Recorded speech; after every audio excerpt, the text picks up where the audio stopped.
Since the debate over the European referendum started, I've heard lots of people saying that Europe isn't democratic. So I wanted to share with you what I have learned about how the EU works so that you can judge for yourself whether or not this is true.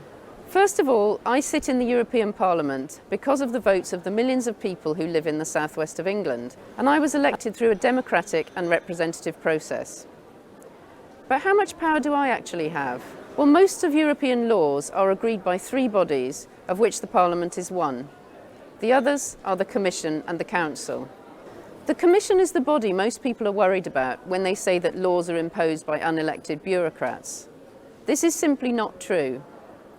It is true that the Commission employs many civil servants who are experts in writing law, but it is run by 28 commissioners, one coming from each member country.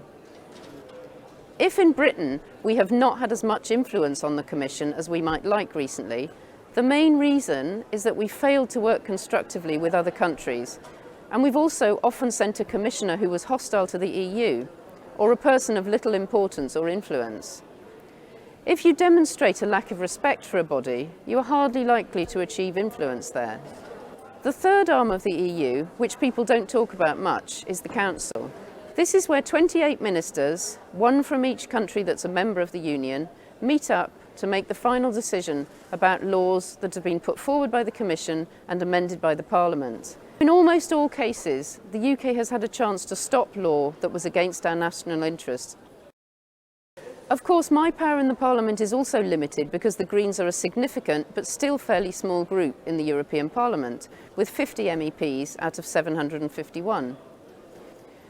Obviously, I would like us to have more members and more power, but the Parliament represents how people across Europe voted, and what could be more democratic than that?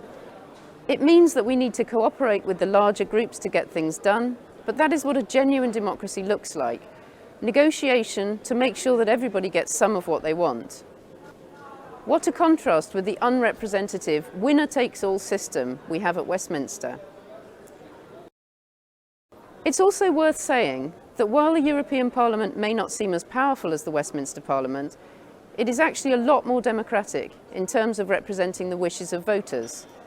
That's because all countries, including ours, use a proportional system for European elections.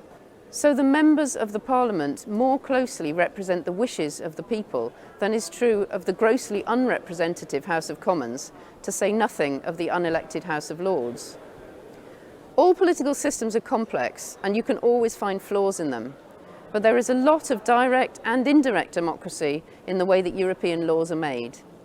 I really am living proof of that.